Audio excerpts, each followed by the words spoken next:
ආයුබෝවන්. ඔබ දවසක් ඔයාලා පිළිදිනාටම ඔයාලා රුලන් පිටි වලින් ක්‍රිස්පියට තෝසේ හදලා කාලා තියෙනවද? අද මම අරගෙන ආවේ රුලන් පිටි වලින් හදන මේ රසම රස තෝසේ රෙසිපි එක. මේක අලුත් රෙසිපි එකක්. මේ තෝසේ එක හරිම ක්‍රිස්පි. ඒ වගේම ගොඩාක් රසයි. වැඩි වියදමක් යන්නෙත් නෑ. ලොකු පොඩි කාටත් හොඳයි. ඉතින් ඔයාලත් මේ විදිහට හදලා බලන්න. ඔයාලා මගේ මේ රෙසිපි වලට කැමති නම් මගේ channel එක subscribe කරලා bell icon එකත් click කරන්න. එතකොට ඔයාලට මම අලුතින් දාන රෙසිපි ඉක්මනට දැනගන්න පුළුවන් වෙයි. එහෙනම් අපි ඉක්මනට වීඩියෝ එකට යමු. අවශ්‍ය ද්‍රව්‍ය මම හදන ගමන්ම ඔයාලට කියන්නම්. ඒ වගේම description box එකකිනුත් ඔයාලට බලා ගන්න පුළුවන්. අපි ඉස්සර වෙලාම තෝසේ මිශ්‍රණය හදාගෙන ඉමු. මම හාල් පිටි measuring cup එකක් bowl එකට දාගන්නවා. ඒ වගේම රුලන් පිටි measuring cup භාගයක්, ඊළඟට පාන් පිටි measuring cup 4න් එකක් මේ විදිහට දාගන්නවා. ඒත් එක්කම ලුණු තේ හැන්දා, ඒ වගේම කුඩාවට කපාගත්ත ලුණු ගෙඩියක්, ඊළඟට කුඩාවට කපාගත්ත සුදු ලුණු බික් දෙකක්, ඒත් එක්කම අපි දාගන්න ඕන කුඩාවට කපාගත්ත අම්බලිස් කරල් දෙක තුනකුත් දාලා මෙන්න මේ විදිහට හොඳින් මිශ්‍ර කරගන්න.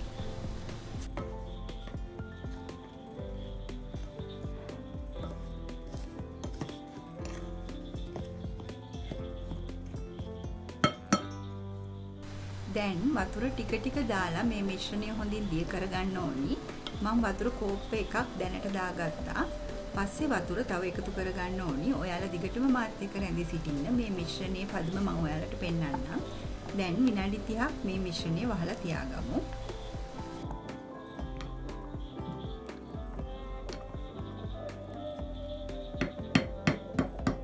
දැන් මේ තෝසේ කන්න රස සම්බෝලයක් හදමු. ගාගත්ත පොල් කෝප්ප එකමාරක් මං අරගත්තා. ඊළඟට කුඩාවට කපාගෙන තිනවා අමුමිරිස් කරල් 3ක්, ඒ වගේම නයි මිරිස් කරලක්, ඊළඟට සුදු ලුණු බික් දෙකක්, රතු ලුණු ගෙඩි කීපයක්, ඒ වගේම කොත්තමල්ලි කොළ ටිකකුත් මේකට මං දාගන්නවා. දැන් මම මේ ටික හොඳින් මිරිස් ගලේ අඹර ගන්නවා. ඔයාලට අත්වන් ගෙඩියක උනත් මේ සම්බෝලය හදා ගන්න පුළුවන්. මං සම්බෝලයේ ගලේ අඹරගෙන ආවා. රතු ලුණු ගෙඩි දෙක තුනකුත් මේ විදිහට කපාගෙන දාගෙන තියෙන්නේ. දැන් ඔයාලගේ රස අනුව ලුණු සහ දෙහි එකතු කරගන්න.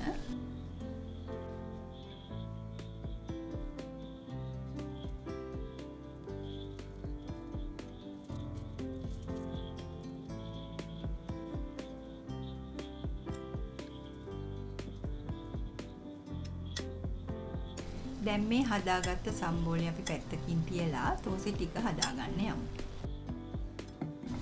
දැන් මේ විනාඩි 30කට පස්සේ තමයි මේ තෝසේ මිශ්‍රණය ගොඩක් උපු වැඩි. මම ඔයගලන්ට කිව්වනේ තව වතුර දාගන්න ඕනි කියලා. මම තව වතුර කෝප්පයක් එකතු කරගන්නවා. දැන් හොඳින් මිශ්‍ර කරගන්නවා. මෙන්න මේ විදිහට දියාරුවට තමයි මේ තෝසේ මිශ්‍රණය තියෙන්න ඕන. මේක තමයි තෝසේ මිශ්‍රණයේ පදම. මෙන්න මේම වැක්කිරන ගානට තිබ්බම හරි. මේ තෝසේ එක ගොඩාක් රස වෙන්න අපි මේ තෝසේ මිශ්‍රණයට තෙම්පරාදුවක් දාගමු. මන් තෙල් මේස හැන්දක් මේ විදිහට දාගන්නවා. තෙල් රත් වෙනකොට කුඩාවට කපාගත්ත ලුණු ගෙඩියකින් භාගයක් මේ විදිහට එකතු කරගන්නවා. ඊළඟට විලි මිරිස් කරල් දෙක තුනක් මේකට කපාගෙන එකක් දාගන්නවා. ඒ වගේම කරපිංචා මුරුකුත් දාගෙන මේ ටික අපි හොඳින් තෙම්පරාදු කරගන්න ඕනේ.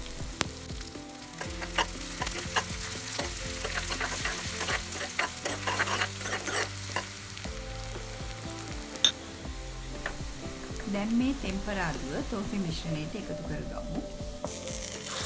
මේ තෝසේ මිශ්‍රණයට ඔයාලා කැමති නම් කැරට් ටිකක් ග්‍රේට් කරලා ලුණු කොළ ටිකක් ටිකක් කපලා දාගන්න පුළුවන්.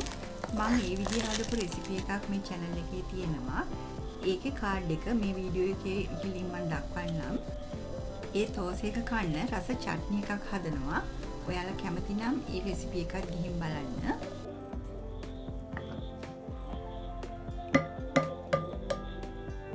මේ තෝසේ එක හදාගන්න නම් පෑන් එක හොඳට රත් වෙලා තියෙන්න ඕන. පෑන් එක හොඳට රත් වෙලාද කියලා මේ විදිහට වතුර ටිකක් දාලා ඔයගලන්ට දැනගන්න පුළුවන්. ඊළඟට මම පෑන් එකේ තෙල් ටිකක් මේ විදිහට තවර ගන්නවා.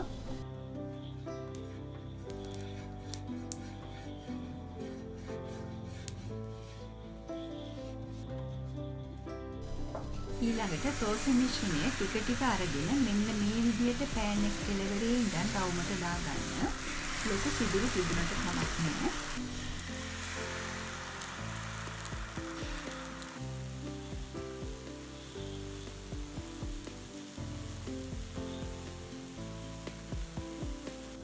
ඊට පස්සේ අපි දාගත්ත මේ තෝසෙක උඩින් තෙල් ටිකකුත් මේ විදිහට ගා ගන්න.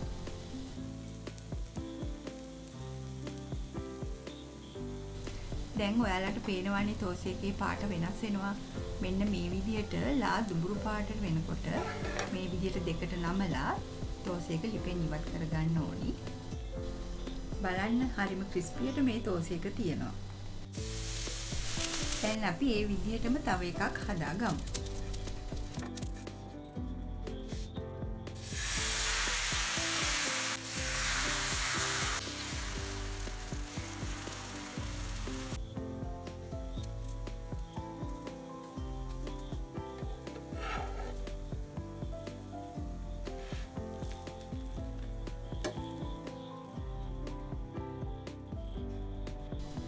ඔන්න මන් තෝසේ ටික හදාගෙන ඉවරයි. බලන්න මේ තෝසේ හොඳ පෙනුමට ඒ වගේම ක්‍රිස්පියට තියෙනවා. ඇත්තටම හරි රසයි.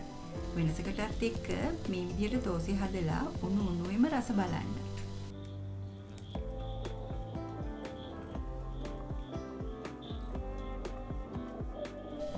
ඔයාලා මගේ මේ රෙසිපි එකට කැමති නම් ලයික් කරන්න. නොදන්න අයට දැනගන්න ෂෙයා කරන්න අමතක කරන්න එපා. ඒ වගේම සබ්ස්ක්‍රයිබ් කරලා නැත්නම් සබ්ස්ක්‍රයිබ් කරලා බෙල් අයිකන් එකක් ක්ලික් කරන්න කියලා ආදරෙන් ඉල්ලනවා. එහෙනම් නැවතත් මෙවැනි රසවත් රෙසිපියක් අරගෙන මම එන්නම්. මගේ මේ වීඩියෝ නරඹපු ඔයාලා හැමෝටම බොහොම ස්තුතියි.